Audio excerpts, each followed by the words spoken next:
Welcome to Inside Auto Podcast, where we feature everyone and anyone you'd want to talk to in and out of the automotive industry. Ilana Shabtay here, co-host of the Inside Auto Podcast, where we feature top leaders across the industry. Today, I have co-host Chaya David, Director of Product Knowledge and Training at AutoLeadStar, who's joining me. And before we introduce the man of the hour, our guest, this episode is sponsored by AutoLeadStar. AutoLeadStar is pioneering smart marketing automation in the automotive industry. Built by top-tier engineers and data scientists, AutoLeadStar's sophisticated machine learning future-proofs the dealership's marketing operations and replaces traditional marketing methods. Chaya, let's introduce the man of the hour. All right, so we're joined here by Dale. Dale Orley comes with 30 years of automotive experience, mostly as a dealer owner. Before becoming the owner of Hyundai of Silsbee in Silsbee, Texas, in August 2015, Dale was the general manager of Gulfgate, Dodge, Chrysler, Jeep, and Ram in Houston for over 4 years, and then the owner of Deerbrook, Forest, Chrysler, Jeep in Kingwood. That was for over 23 years. And then he previously held a board of directors position with NADA for 6 years, very nice, and worked as a performance manager for vAuto for about 2 years. Dale's focus on customer experience and his customer first mentality stems from his leadership, optimism, and I'd say morals across the board. So thank you so much, Dale, for joining us. My pleasure. We're so excited. So tell us a little bit about your experience at the dealership these days. It's probably a little bit different than it was this time last year. Without a doubt, none of us can anticipate what we've experienced since essentially March, is when it started to kind of surface, in our area. And we are in a rural and secondary market, so we don't probably have as much population density. So it probably kind of grew a little bit slower here, from the standpoint of the hysteria side of it, than it did in other parts of the country, especially in metro markets. So we, have been able to, figure out, a lot of things that, we should have addressed, long before now, things such as, digital retailing, we were already on that road, and it just kind of accelerated it. Right. Things like sanitization, we were, already doing some things primarily to remove microbials out of the car, which related to odor, but some of that stuff also was bacteria that would lead to viruses. Sure. So, a lot of these things we had to get better at, and, everything that we're trying to do today, has to be done with speed and efficiency. You don't have the luxury of making any mistakes in this kind of market that we have. We saw our most significant drop in business back in April. That's when it dropped the most. We dropped off about 50%. We were down about 25% in March, 25% in May, and actually in the month of June, we actually had our best June ever. Wow. So we rebounded pretty good in June. July was better than both March, April and May, but not as good as June. Mm-hmm. So we still see there's some positive trends in the market, and we're just trying to make sure that we can pivot off of whatever happens.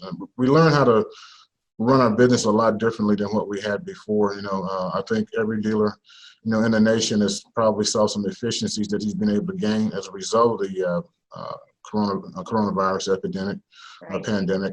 And, those things are things that we're going to carry forward, as we, move, into 2021, so, there's some positive things that have kind of come out of it in a strange way. We've been fortunate enough not to have had much impact of the virus directly, in the dealership. So we haven't had to worry about closure. We were always considered an essential business for both sales and service. So, we've been operating the whole time. So, it's been without a doubt a very uncertain, unprecedented time, but, a time that has its opportunities as well. And what do you think you can attribute June success to? We were trying to determine what level of activity was really out there in the market. The month of May was when the state of Texas began to reopen business and the stay-at-home orders, expired. And wanted to kind of, look at, what type of activity was really out there. So we did some marketing things that we typically don't do. They were more based on traditional marketing, direct mail and things of that nature. And the marketplace responded extremely well, surprisingly so. So we know that some of those things that we did in the month of June aren't necessarily going to be sustainable. We probably tapped into some pent-up demand in the month of June. Yeah. And now, what we're trying to put in place are things that we know we can do month in and month out.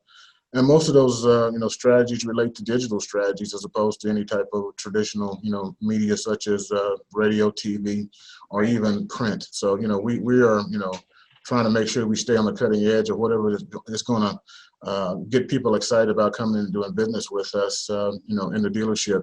We are, heavily into doing remote sales. About 50% of our business now is done remote. Wow. And when I say remote, that doesn't necessarily mean we deliver the car remotely, but it kind of starts online via phone. We're trying to figure out ways to be able to engage people more and let them know that they are safe to come into the dealership.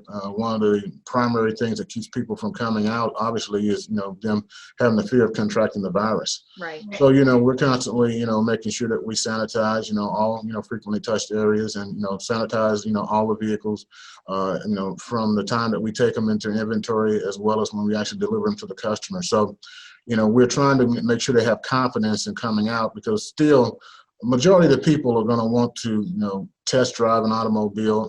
A lot of them want to test drive it here at the dealership as opposed to their home. There's a lot of questions that they just can't answer any other way without coming into dealership. So we have to make certain that we have their confidence when they decide they want to cross that threshold. Right. I heard from a few dealers that June was a really bang out month, and I was trying to think like why all of a sudden are we seeing that sort of spike up in June? And I think for a lot of dealers, this hit, and obviously like yourself and Hyundai of Silsbee, like they were on that trajectory to get that digital stack in place that they knew they needed. But, they ramped up really quickly to make sure that they could address what was going on. And they were testing things and setting things up. And then by June, they were sort of solid. And then they started reaping the benefits. So I think anyone that was like a foot or a mile ahead, saw the benefits earlier and earlier. For those that saw it in July, maybe they weren't set up as quickly. For those that saw it in June, they were kind of well placed. So maybe that's got something to do with it. Well, I think the pandemic kind of drug us all kicking and screaming in some ways, related to what we had to do. When you get in survival mode, it's amazing what you can be able to accomplish. And I think the month of June still probably related to a lot of folks that had been at home, had gotten cabin fever, wanted to get out, and start living again. We all want to exhale and not hold our breath like we had been doing. And they pretty much were able to do that, in the month of June. And then we ended up getting a second wave to kind of slow down it a little bit, but it hasn't done the same thing that it did back in March. I think people now are a little bit smart about how to go about dealing with the pandemic, what they can expect. There's some basic things that we can do, such as wearing masks and social distancing and washing our hands. Yeah. Those things are going to be with us for a long time to come, and probably necessarily so. So I believe that, all of us have found a way to kind of, live our lives, even though our lives are not, anywhere close to normal or what we consider to be normal. I call it the new abnormal. I don't think there's going to ever be business as usual or business as unusual. And we're going to have to really, start to look at different ways of being able to connect.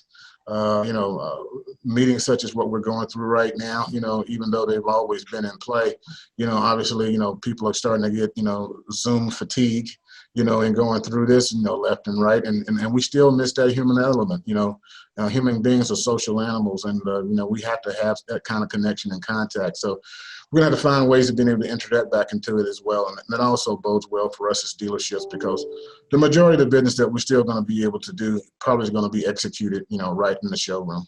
Mm-hmm. And that's going to be, face to face across the desk. Yeah. And you talk about the new abnormal, which I like. Everyone says the new normal. I love that new abnormal. I'm going to steal that. And we know, Dale, that you've always been a fan of video. Has your dealership been integrating video more? How you have been leveraging video or Zoom during this new abnormal? We, for the first time, opened up a Zoom account. We were dinosaurs in that respect. We had never, had Zoom, as a portal that we benefited from on a regular basis. So, we can be able to conduct business via Zoom.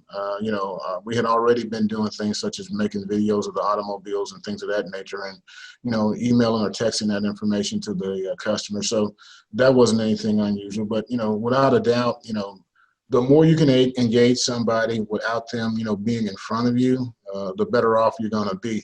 I still think it's going to lead to you eventually gaining the confidence for them to come in, because there are just some things that are real difficult to be able to accomplish, completely remotely when it comes to, automobile. And the experience that people have gained over the years, in automobile dealerships, even though a lot of people have associated negatives with it, by and large have been positive, and the public still wants it. They just want to be able to do it in a safe environment. And that's the key, making sure that everything is safe.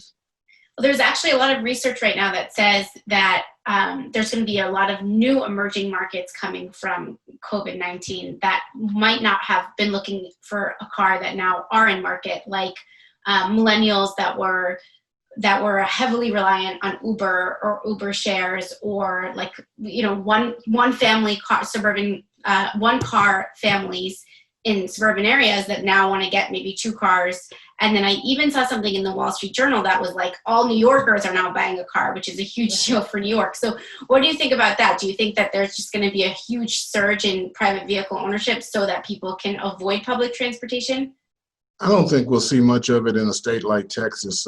Texas has been a state that pretty much has relied on personal transportation forever. We don't have large mass transit systems in place. I think any kind of mass transportation is probably going to see a drop off. Uber, has been, a popular, way of getting around in metro markets and rural secondary markets like we're in, not so much. So I don't think we'll see as much pickup as a place like New York or California, some of those places where they may, have a better mass transit system that people have been relying on. And that now they don't want to, take the risk of being on the subway with somebody, so they'd rather have their car. I think the biggest, opportunity for growth is building, parking lots, because one thing about it, if you ever try to find a place to park in New York City, good luck, Yeah. Oh gosh. Yeah. Not easy. New problems, new opportunities, but new problems come out of that one. No doubt. But we'll figure it out. The one thing about, automobile dealers, as well as our country, we have found a way to bounce back and be resilient regardless of what the circumstances are. So, I'm excited about what we can anticipate in the future, even as we're trying to work through all the uncertainty that we're having to deal with from day to day. Yeah, for sure. Any interesting dealership stories that have taken place the last few months that maybe wouldn't have happened a year ago, but now as people are sort of shifting what they do and how they do it, there's got to be some good juice we can hear. Well, this little store in Silsbee, Texas is a little bit boring. We haven't had a whole lot of excitement associated with it. The other day, I was watching a video of a lady that had taken her panties off and put it over her head as a mask. We haven't had anything like that happen in the dealership. Where did that happen? That sounds like a story that would happen in Miami. Like it probably was Miami. I don't know exactly. It was in the U.S. for sure. But it sounds like a Florida story. Well, that's Florida or California. You're right about that. Yeah. So but no, we haven't had anything exciting like that to happen. One way or another.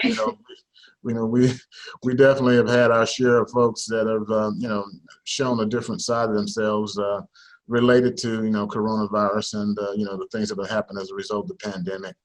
Yeah. But by and large, I wish I had a few more humorous stories to pass on, but nothing that comes to mind at this particular point other than the lady putting the panties over her head for a mask. That kind of blew me away.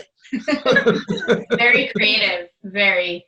I'm gonna look that up after. My bet's on Miami for sure. Florida woman. No doubt. She knows. Oh, I know what happened. Probably had something to do with alcohol too. Probably had something to do with alcohol. Yeah, for sure. I hope the dealership didn't let her test drive. That's No. I tell you what, though, she probably would have gave somebody a ride for without a doubt. It was a strange set of circumstances. So the long and short of it, that's about the only thing I can relate to you ladies this early in the morning. Oh man, that's great. That's the types of stories that we want in this podcast. But in all seriousness, let's wrap up with one last thing, which is, what do you predict will change in the next year in light of COVID-19? So I know we spoke about a lot that's changed. Do you think there's going to be any changes to come? Oh yeah, what we're experiencing right now to me is extremely organic. So it's continued to change. It's not going to end up reverting back to the same form that it was pre-pandemic, and that's throughout all businesses. Specifically in the car business, I think our business model has changed forever. We found some efficiencies that we didn't know existed before. Doesn't require as much personnel to do some of the things that we were doing. We can definitely do them, better and more cost effectively than we were doing in the past. I think we all have to, play a little bit different role when it comes to being responsible to each other. So I think that, there's going to be a newfound responsibility across the board for everybody, and that we're going to all have to, be a little bit more willing to cooperate, in order to be able to thrive in the new economy that we're going to experience. So, there's a lot of things that, we probably could get down, into the details and the minutia and discuss. But, overall, I don't think any of us can expect things to return to what they were pre-pandemic. And I think everybody's in preparation for something new, from the person who has a, mom and pop type of operation, to the, multinational corporations. We're all, going through a sea shift change right now. And it's an exciting time to be a part of something that was really unpredicted and unprecedented. So, we'll see that on the other side of this, some sunshine, that we may not have even realized was there. Yeah, for sure. I feel like we literally lived in a historic moment. I don't think nothing is going to be the same. That's for sure. No, it's a story you can tell your grandkids. Yeah. And they're probably going to look at you real strange, like, really? Because, these type of pandemics happen every 100 years, supposedly somewhere in that neighborhood. Yeah. And, I could have probably passed this one up if I had, been born a little bit later or, left this earth a little bit earlier. But the long and short of it, there's definitely changes that we all got to, adjust to. And there's going to be stories that be told, and history that will be written that all of us will look back on one day and just hope that we learn from it all. Yeah, for sure. I can't wait to tell the story of, we used to be able to go to grocery stores without wearing a mask, and the grandkids were like, what? That's crazy. I actually love the new delivery culture. It was already heading there anyway, like Amazon, everything, but now I feel like people are so much more open to just buying things online, having them delivered to your door. I fully support. I'm a huge proponent of that, and I'm glad to see that kind of make its way into automotive, more of the shopping, more of the process into automotive. Well, some of us didn't have to be encouraged to social distance. We were already pretty much staying to ourselves.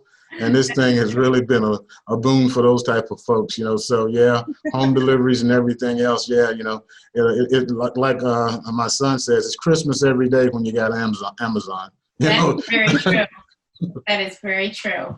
Well, thank you so much, Joe, for joining us today on our Inside Auto podcast. It's always so nice to hear from you and learn from you. And we hope to have you on future episodes again. All right, ladies. Y'all have a wonderful and amazing week. Thank you. Take care. Bye. Thanks for listening to Inside Auto Podcast. Check out our other episodes with top entrepreneurs and industry leaders.